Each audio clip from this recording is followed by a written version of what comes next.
you awake? I thought I heard you get up. Yeah, I'm awake. Sorry, I just can't sleep. Are you thinking about him? Yeah, a bit. You should get back to sleep, my love. I'm fine. No, it's okay. What else is on your mind?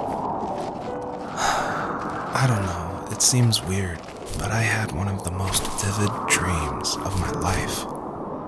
I saw a fox on a snowy mountain, just looking confused and worried. Those eyes, I can't get those eyes out of my head. She was running in the windy snow, looking for something. Do you think it has to do with you and what's been going on? I don't know. It was just a dream, Rachel. They're not meant to make sense. A lot's happened the past couple days, that's all. Well, if you're not going to sleep anyway, you should tell me. I want to hear. All right.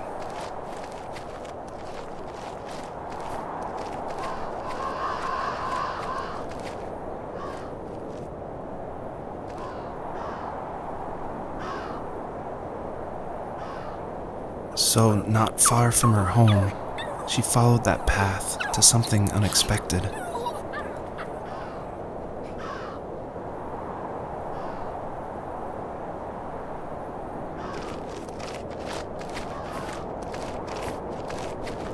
She couldn't stay, though.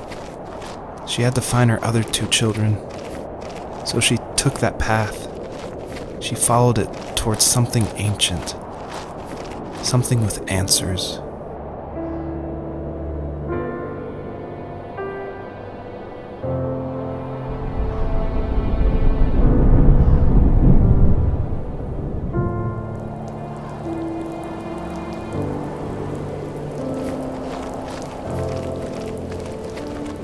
The fox looked high and low, searching for any sign of her cubs. Points of light showed the way to this ancient tree. It was as if each one had a story to tell, all their own. The land was trying to tell my story, too. I felt like I was right behind her the whole time.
Wasn't he like a lumberjack?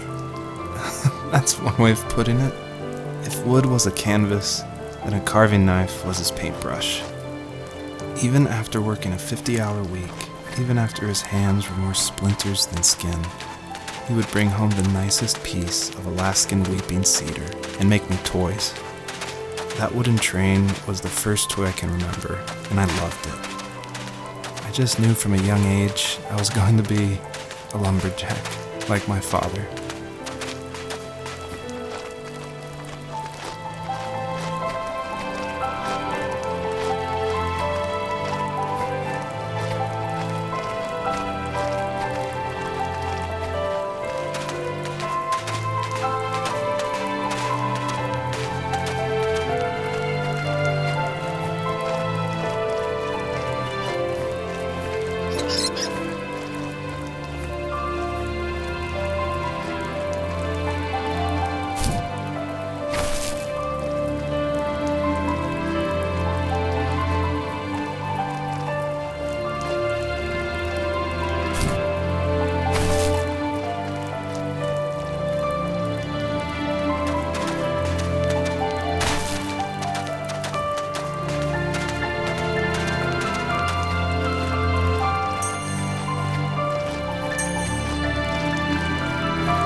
My teenage years were full of sketching, angst, and trouble.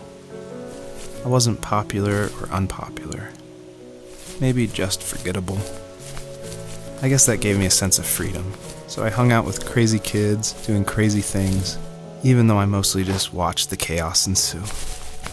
We did it all.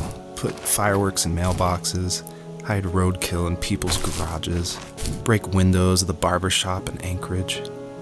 My dad was furious, but he was so busy working he couldn't do much to stop me from going out.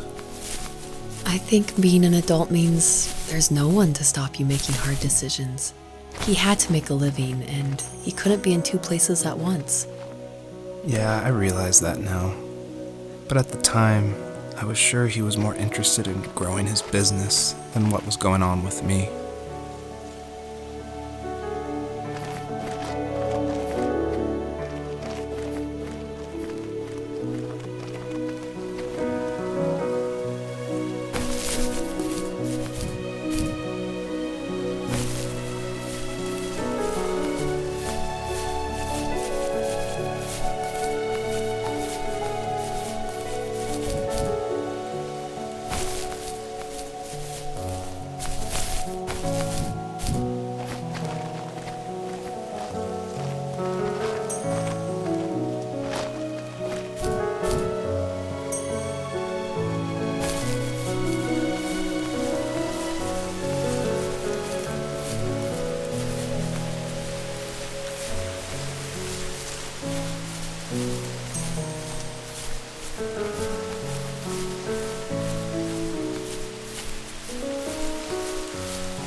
He was working another late night, and my friends were over, saying how bored they were and how they had come all the way out to my house for nothing. One of them mentioned how that old, ugly beyond belief truck was still in the garage, and how we should take it for a spin. I was only 15, so I kind of fought it for a while. The next thing I knew, we were careening around the mountain path, rocks spitting onto the sides of the cliff, while my dad's cringeworthy bluegrass blared out the speakers. I drove while my friends were in the back of that yellow and purple truck, throwing beer bottles and trash at anything remotely interesting. Felt like I was soaring in the air with borrowed wings. But all good things have endings.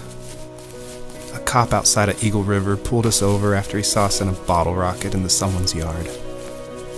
What followed was a long night of talking to disappointed adults and feeling smaller than ever.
After he drove me home from the police station, I blew up at him, saying how I never wanted to be like him, how I was going to be someone and leave that hick icebox for good.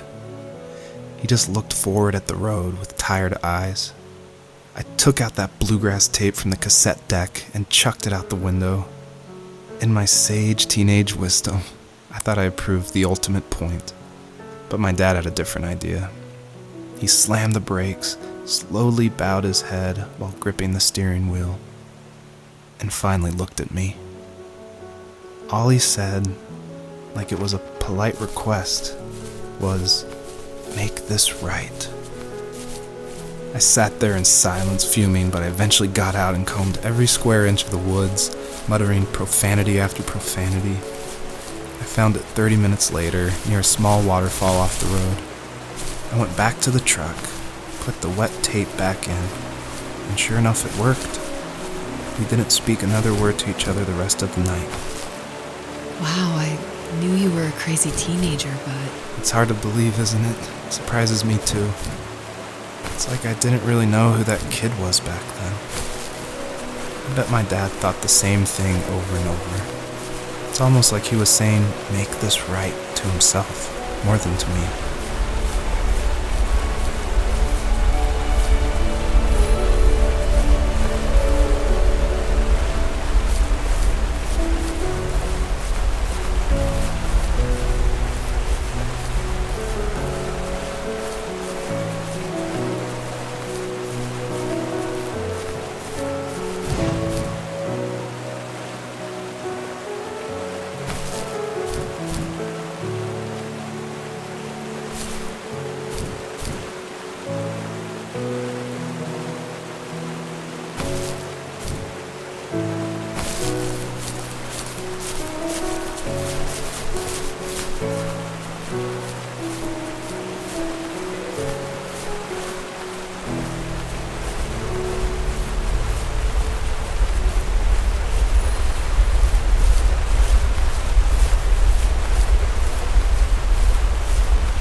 My friends would laugh about that night and talk about how crazy it was, and I laughed along, pretending it didn't bother me.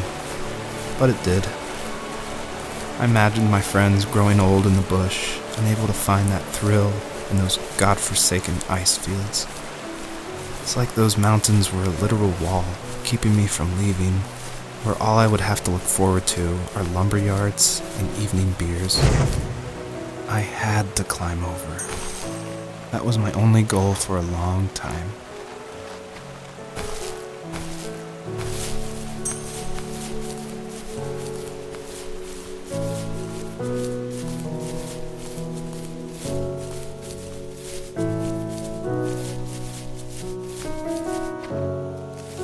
If there was some way I could take my love of drawing and turn it into a way of escape, nothing would make me happier. I wanted to create instead of tearing trees down. I wanted to move to the lower 48, not because I hated it there in Alaska, but I hated the idea of it. It's like all of that spite inside me had created this monster which followed me around my whole teenage years. I put so much energy into doing what others didn't expect of me. Why did I do that? There's one fact you're forgetting, though. If you didn't have that fire in you, we probably would have never met. You're absolutely right. Maybe the destination is all that matters in the end. But then why am I awake? Why am I seeing this fox go on her journey? And why can't I stop thinking about my dad?